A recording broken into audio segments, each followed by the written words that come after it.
That said, Joseph Parker. Joseph Parker can sense the victory. Wilder took the full brunt of that. taking, flooring the king in round 3. The heavyweight champion has to take himself off the canvas. Joshua can If you look at it, every opponent that me and Fury got in common, I've knocked them out. He needed a violent performance tonight, and boy, did he get it. Just look at the face of Otto Wallin. Every opponent. I've stopped them. You're fighting number 1 and 3 back-to-back in your first boxing fights. That's crazy. Fight fans, welcome back. I'm Francis Ngannou, man. I always done crazy stuff. Are you not aware of it? Reputations and legacy are at stake as Riyadh season continues with a bang. What about Anthony Joshua? Would you be willing to fight Anthony Joshua in the box? He said he'd knock you out. What do I care about what people say? You heard that, Anthony? He said, you heard what he said? An unfancied underdog who stepped into a new sport, put the top dog on his back, and spun heavyweight boxing on its head. And that fella who's never boxed before, put him on his bum. Right, put him in with AJ then. That's it. Facing a man charged with not only reinforcing his own reputation, but the stature of his entire profession. And I believe he's going to do it. I really do. I know I'm a fanboy. But I believe he's going to beat Ngannou. Then I believe he's going to beat Tyson Fury. 2 punchers, 1 night. Flaming Fist of Francis will finish Joshua March 8th in Riyadh, Saudi Arabia. Welcome to a Motivedia presentation. The Francis that Fury dealt with can beat him. Keep sending them one by one. Next one, let's go. Good luck anyway, yeah? 7:21. Otto Wallin's been talking a lot, which is actually great for AJ, because of course when you've been in so many huge fights, do you get up for Otto Wallin?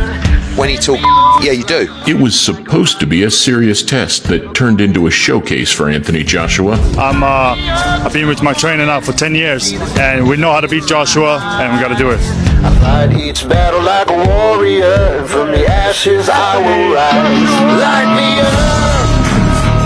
However, talk of AJ's structured regeneration may be premature, as Otto Wallin offered nothing of note. Wallin said that AJ's mentality is fragile, but right now it's Wallin who looks fragile.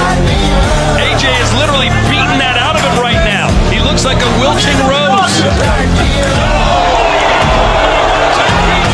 It's over indeed. Anthony Joshua gets his 24th knockout. That was the sharpest I've seen Anthony Joshua in a long time. Is that the old AJ that we grew to love back in the early days? I think it's more like that. I think it's the old AJ with a little bit more maturity and smarts. After a functional win over Jermaine Franklin, followed by a splattering of Robert Helenius, 2023 was a fruitful year. He's been for a tough time. He ain't been right technically. I don't think he's had the confidence. He's got it now, and he's going to be so difficult to beat in 2024. He's coming. Slowly but surely, the UK assassin is rediscovering his mean streak.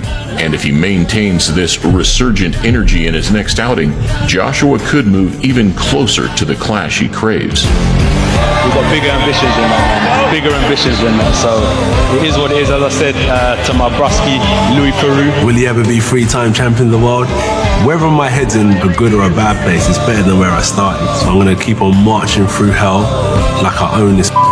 I don't celebrate when I win these fights, I celebrate when I win the championships. He's in love with the game. I know that he's dedicated. I know the levels of professionalism that he shows. He's a 1%er, and I love that because that tells me that the Anthony Joshua story has still got plenty of life left in it. Taking on one of the hottest tickets in the heavyweight division is a savvy move. Producing a scintillating display catapults him right back into the public consciousness as a legitimate threat. We had a successful outing at the end of the year, 2023, but now we're into a bigger challenge now, a tougher challenge, and then we've got to really get locked in and focused. That said, there is one man who is intent on breaking up his best laid plans to write his own legacy-fueled narrative. Look, we all know AJ was going to face Deontay Wilder on this date in March if Wilder had taken care of business against Joseph Parker. Joseph Parker can sense the victory. Wilder took the full brunt of that. Wilder didn't do that. The date was open. Joshua had an opportunity. The Saudi Arabian government wanted Francis Ngannou in there, and now here he is making a boatload of money in a high-profile fight. So you just finished this face-off with the big man. Did you take anything away from him? Did you read is there anything that you can walk away with after seeing Francis face-to-face? Every time I see Anthony Joshua, and I've been covering AJ fights for the best part of 10 years, he's the biggest man in the room. The likes of Elenius and Dominic Breazeale, they're not big in terms of muscle, they're just tall and quite wide.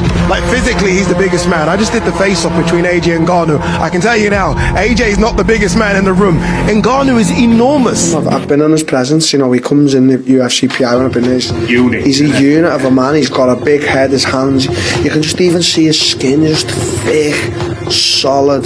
I had lunch with him in the Wynn in Vegas for like an hour. I don't actually remember him being that size, but he's an absolute monster of a man. I thought that this was going to be a gross mismatch until I was watching them sat down there. I know Francis Ngannou is going to come to fight, bro. Not really. I've never kind of look at a face-to-face and think like they're scared or they're ready. He's ready. He's a fighter. That's just what I know with or without a face-off. I don't have to do a face-off to know what type of person he is. But after the face-off, AJ was like, "Jeez, he's big," and I was like, "No, I don't think AJ thought he was that big." Big boxing news. Nancy Joshua will face former UFC champion Francis Ngannou. Two gigantic men with ridiculous power, and of course, all the experience on the side of Anthony Joshua, and I'll be honest, all the pressure on the side of Anthony Joshua as well. There is absolutely no way whatsoever that Anthony Joshua takes Francis Ngannou lightly. He's going to train for him like he's the greatest fighter on the planet. This fight already, you've come out and said, I've heard that AJ doesn't have a chin. I'm going to test that out. This is a much tougher fight for Francis Ngannou than Tyson Fury. When promoter Frank Warren talked up Francis Ngannou ahead of the baddest man on the planet showdown with Tyson Fury, any fighters get in the ring is dangerous, especially when two men are throwing bombs. They're always dangerous.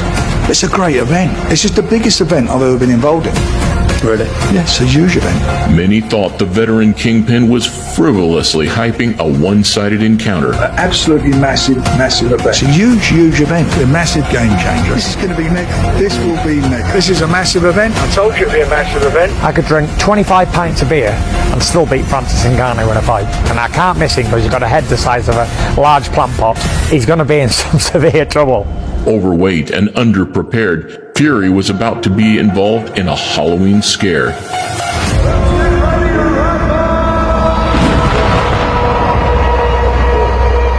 It's the most charismatic boxer on the planet against a wrecking machine from the UFC. He started to land shots. And I was always wondering, how is his power with the big gloves on? Well, we know.